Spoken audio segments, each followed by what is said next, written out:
Korner, and today we are in one of our buildings called Watson Lodge. It's one of our older buildings, has lots of our cave holes on the walls, even some of our very first ones. And today we're going to be playing a game. It's a memory game / obstacle course, and I'm going to teach it to you, and then I'm going to demonstrate it with Eddie. So this game works. You want to start out by making a grid. We did one that is roughly 4x4.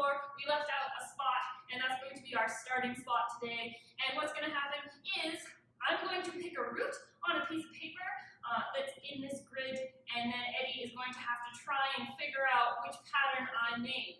In order to get across, you are not allowed to step diagonally. You can only step forward or sideways. You can't use the same square twice, and the goal is to get from this spot all the way across to here.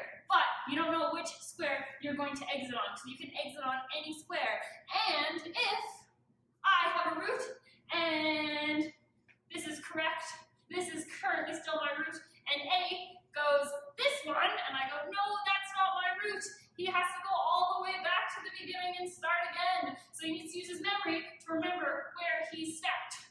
Like that. Cool. I think we're ready to give it a shot. You can use anything you have at home. You can use paper or tape. You can even use cardboard. You can make your grid as big as you want or as small as you want. So the bigger it is, the harder it is. And make sure you have a pen and paper to write down your route on the grid. All right.